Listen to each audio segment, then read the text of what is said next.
I like how you tried to like sucker punch me there. You're very good at this, sis. There's no sucker punching, no. You've just done 50 rounds. I need to give you a break. Yeah, I've even got a black eye, look. Oh, I know. Oh, you took one. I took it was actually a headbutt. Oh, yeah. But he learned his lesson. I think you can see him in the video bleeding somewhere on the floor. I can't think of the biggest defeat I've taken. Perhaps, and I'm trying to self-analyze in real time like I always do, perhaps when you love the war, it's not about the ending. Perhaps when you love fighting, it's not about winning or losing. People who are going to be obsessed with a defeat or concerned for defeat are people who are concerned with the win and the loss. I just want to fight. This is why I was good at fighting. I didn't think I really need to win this fight because it's good for my career and this guy's dangerous. I'm scared of getting knocked out. I just wanted to fight. I didn't really care. I mean, obviously, if I'm going to fight, I'm going to try and win. Let's fight. I don't think of any large defeats I've had because I enjoy the battle. I enjoy the battle against the Matrix now. I mean, let's be honest. I'd say they've done a pretty good job. I mean, to say I've won something, well, what have I won? My prosecutor's still got his cushion. The judges are still in their chairs. I lost 3 years of my life. What have I won? Your freedom? I got it back. It's kind of amazing how the mind works. They did this during COVID, right? It's kind of amazing how the mind works. Well, they'll take something from you and then they'll give it back to you and you feel like you won. Like in COVID, they take away 100% of your rights. Yeah. And then they give 98% of them back. And you're like, yes! And you're like... As long as you take a couple of injections. Well, that's right. But you actually have less rights than you did before. You just had a temporary, gap. Yeah. So, okay, now I can travel. Well, I couldn't travel for 3 years. So what have I won? I mean, I won a moral victory, I guess you could say, because I did the right thing. But perhaps I just enjoy fighting. And if I just enjoy fighting, then it's not about winning or losing. I like knowing that I'm annoying to the homosexual cocaine addicts who are desperate. It took you 3 minutes to get that one in. It was only yesterday. I mean, if you look at NATO's foreign policy, it makes a lot more sense when you understand they're all high on cocaine. But to know I'm annoying to these people is why I'm doing it. The win, the loss, the defeat, that really doesn't enter my mind. I'm just here to fight. I'm here because I believe that it must be done. So I do it. So I can't answer your question. I don't know. Because I'm so busy fighting, I don't feel the losses or the wins, by the way. I don't feel the wins. I don't get in a Bugatti and then get in a Pagani, then get in a Jesco and then go to my $30 million house and yes, I've won. I don't give a fuck. Rob, I don't care. I get out of my Pagani and I walk stressed into my huge mansion and I yell at my staff to fetch me things and I sit down on my laptop mad saying homosexual cocaine addicts and I just continue to fight everybody. I don't win or lose. I'm just caught in the battle. I don't know. So I can't answer your question, sir. What about losing your breath? But that's a natural part of life. And I think it's an unavoidable. I know it's an unavoidable. And it's the best of the two possible options. Because the only alternative to me losing him is for him to lose me. And in the natural order of the universe, a son should lose his father. A father shouldn't lose his son. So if you think about it, it actually worked out exactly how it was supposed to work out. And I guess you have to be pretty glad for that. Of course, I miss him, but there's nothing I could have done to keep him. You learn the lessons of appreciating people while they're alive, of course. You feel a sense of responsibility and maturity that you didn't feel, or I didn't feel when he was alive. Because now I'm the oldest male of the clan. How does that make you feel? Well, You fucking love it. Come on. I mean, I think something inside of you changes. You told me. There's something that changes inside of you. Yeah. So you told me this when we first met, and it triggered me a bit.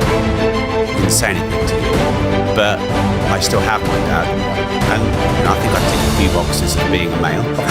Of course. But I mean, we nearly lost him a couple of weeks ago, and I had to go to that place in my mind where it's like maybe he's gone, and I thought of you, and I thought, yeah, I now know what he meant. Yeah, you sense your own mortality in a way. It's very strange. Something strange happens. I changed a lot with my dad. It's very weird. How? I would like to say I became more serious, but I don't think it's that. I think you just finally graduated from student.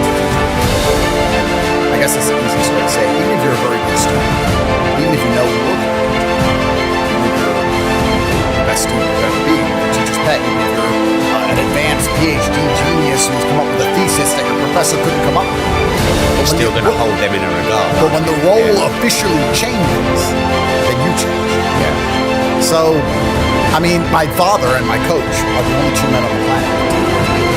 Until you don't listen to anyone else. But you don't listen to your PR company. No, I don't listen to my PR Your agent. lawyers. Oh, no, I don't listen to them either. I wouldn't be on this podcast, so I don't listen to anybody. So, I mean, I'm lucky I have a coach also. If it wasn't for my coach, I'd be the only person on the planet who I would pay absolutely is gone. And that's a form of liberation. It's also, you know, he was probably one of the only people I went to for advice in some way. You mean God or your coach? I'm talking about my dad. If I didn't have my coach, when I lost my dad, I would have lost the only person. Yeah. And he's the only person I went to for advice. I don't really go to other people for advice. I'll go and talk to people about things, but I'm not looking for explicit advice like I was for him. Yeah. So, it's a very unique experience, but I think it's part of being a man. It's part of being an adult, right? It's exactly how it's supposed to be. And something inside of you changes, and I'll be very interested for our next podcast. I mean, heaven forbid, I'm going to pray for your father, of course. Thank you. If that ever happens, inevitably, for you to give your insight. Yeah. I don't believe that God will ever put you in a position where you get to tell the entire world how masculinity and how a rigid mental model and how an iron mind works without ever being tested. Let's analyze this. How do you end up in a position where you get to go through life saying, this is mental fortitude, this is how you should think, this is how you be resilient, and nothing ever happens to you?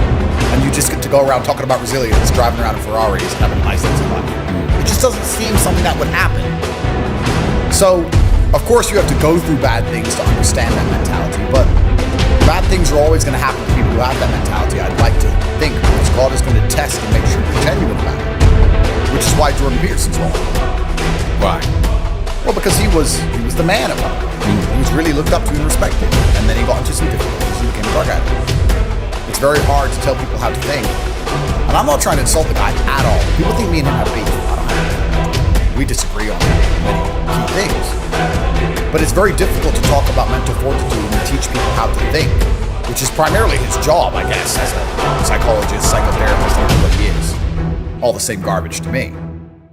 But to sit and tell people how to think and how they should look at the world and what mental model they should adopt and then become a drug addict because you get stressed about your wife having cancer, she didn't even die. It's just hypocritical. And then your brand collapses. So he put himself in a position as a master of mental models, and God said, okay, let's test you. And he failed. And then I was in a position of master of mental models, and God tested me, and I passed. So I don't lie to God because I promise God that the things I say I mean. And I really don't think I've even been through anything that difficult.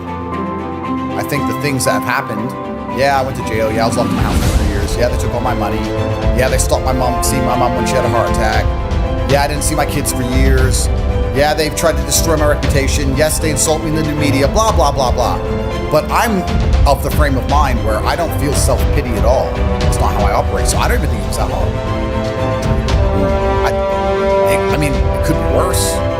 Could have cancer. Could lose one of your children. Could get in a car crash. It could be so much worse. So people come up to me, they go, man, what they did to you is just, it's a shame.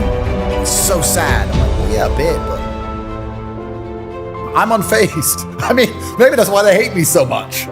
But I promised God I am the man I said I was. So I got a chance to prove I am the man I said I was. And heaven forbid something worse happens to me. I hope it doesn't, but if it does, or when it does, then I'll be exactly the same. That's what we have to do. Do you ever ask God for forgiveness? I think that it's better to say thank you to God for the things you have. I try not to ask for anything. If you ask for things, to me it feels ungrateful. Even asking for forgiveness, he doesn't have to forgive you. Why do you ask for forgiveness from anyone? It's for you. It's not for them. So it's kind of interesting if you think about it. If you go up to a person, assuming if you got on this debate here in the mortal realm, if you go to a person and say, please forgive me, you're not trying to make them feel better, you're trying to make yourself feel better. So asking for forgiveness is selfish. Asking for things in general is selfish. I think if you truly respect someone or something, you should just be saying thank you for what they've given you or what you have. So that's what I try and do. And the reason I try and do that is because I am in a unique position financially and reputationally. globally, I'm in a very unique position.